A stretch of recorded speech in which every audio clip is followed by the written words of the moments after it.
Hey, how it's going guys, you are watching FreeCloud Gaming YouTube channel. In today's video I will show you top 5 best games for low-end PCs having 4GB RAM, and any 1GB graphics card. But keep that in mind that all the above 5 games in this list are not ranked. Which means that the number of the game will not define the quality of the game. So now let's get started, but before the intro. Let's roll. 3, 2, 1.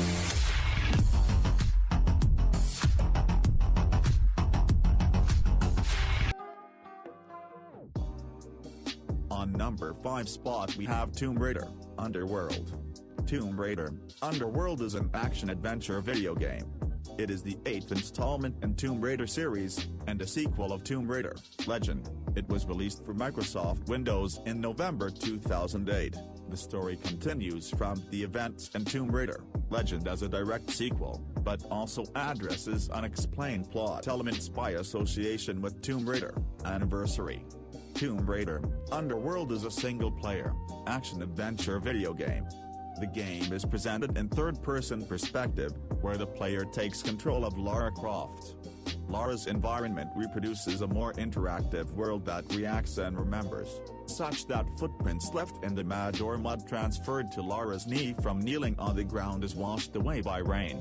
The bodies of the foes she encounters remain where she killed them, and any destruction to the environment she causes is permanent.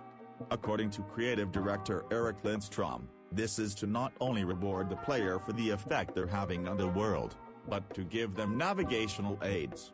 So definitely worth a try. On number 4 spot we have X-Men Origins, Wolverine, X-Men Origins. Wolverine is a hack-and-slash action-adventure video game published by Activision. It was released on May 1, 2009 for the PlayStation 3, Xbox 360, and Microsoft Windows. X-Men Origins takes influences from games such as God of War and Devil May Cry with a third-person perspective. Combat relies on 3 options: light attacks, heavy attacks, and grabs. Another form of attack is the lunge, which allows Wolverine to quickly close the distance to an enemy. Wolverine can also use the environment to his advantage, such as by impaling foes on spikes. During combat, Wolverine's rage meter builds up, and one full allows him to use more devastating attacks, like the clothespin and a berserker mode, which increases Wolverine's claw strength until his rage meter empties. Experience, XP, is collected from defeating enemies, destroying elements and accumulating collectibles. The XP is used to level up, and each new level results in gaining skill points, which are used to purchase upgrades. So definitely worth a try. On number 3 spot we have Max Payne 2.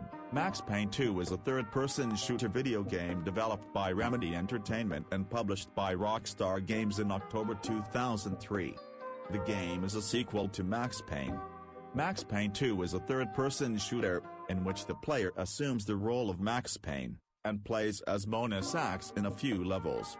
Initially, the player's weapon is a 9mm pistol. As they progress, players access weapons including other handguns, shotguns, submachine guns, assault rifles, sniper rifles, and hand-thrown weapons. When first played, the game offers one difficulty level that is adjusted automatically if the game is too difficult for the player. For example, if the player's character dies too many times, the enemy's artificial intelligence is made less effective, while more health in the form of painkillers is made available. After completing the game once, other difficulty levels are unlocked. 2 special game modes are also activated: New York Minute and Dead Man Walking. In New York Minute, the player is given a score based on the time taken to complete each level. The Dead Man Walking mode places Max in one of 5 scenarios, in which he must survive for as long as possible while fighting off endlessly respawning enemies. So definitely worth a try. On number 2 spot we have Prototype 2. Prototype 2 is a 2012 open-world action-adventure video game. Developed by Canadian studio Radical Entertainment and published by Activision, it is the sequel to 2009's Prototype. The game features a new protagonist, James Heller, as he goes on a quest to destroy the Blacklight virus. The story is one of revenge, as Heller wants to kill Alex Mercer, protagonist of the original Prototype, after his family was killed in the outbreak of the Blacklight virus. James Heller can shape-shift and assume other people's identities and memories by consuming them. Taking people's identities and shape-shifting into them has become more tactical. Due to Blackwatch's actions in the Yellow Zone, if the player assumes the role of a soldier, people will react to him in a way that shows that they want nothing to do with him. Heller will be able to use weapons in the game, such as ripping the Gatling cannon off a tank and using it against enemies. Heller can also sneak up on unsuspecting human enemies, inject them with the Blacklight virus, turning them into biobomb to blow up spectacularly. Heller also has superhuman strength and agility, near invulnerability to harm, near flight leaping and gliding, infinite stamina, increased speed, and has a sonar sense.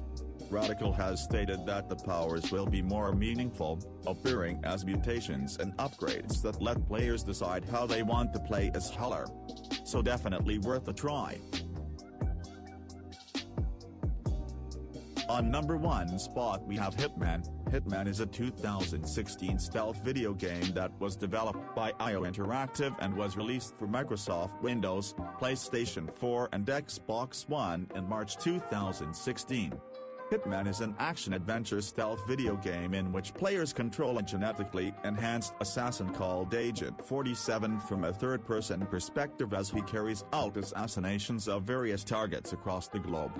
Players may use weapons including explosives, pistols, assault rifles, and long-range sniper rifles. They may also assassinate the target at close range using bladed weapons or throwable items.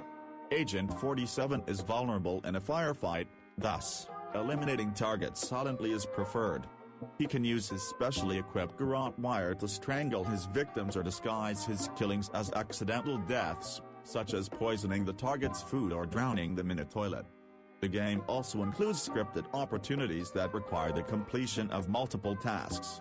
Players can eavesdrop on conversations from non-playable characters, NPCs, to obtain clues about the location and routine of targets, and uncover opportunities for creative infiltration and elimination. For example, Agent 47 can tamper with a chandelier, causing it to fall and kill a target. 47 can collect items to use as improvised weapons, access previously restricted areas, knock out NPCs, or create distractions. Completion of mission challenges, such as killing targets in unconventional ways, discovering unique items, and gaining access to new areas, enables players to progress through the mastery levels for each location, with rewards such as advanced weapons and gadgets, agency pickup locations for stashing gear, and new starting locations for that level. So definitely worth a try. So that's all for today's video guys. If you liked it, make sure to subscribe and press the bell icon and give this video a thumbs up, to show how much you like the video in numbers. And guys, meet you in the next video. Till then, stay home and stay safe, and most importantly take care of yourselves. Bye.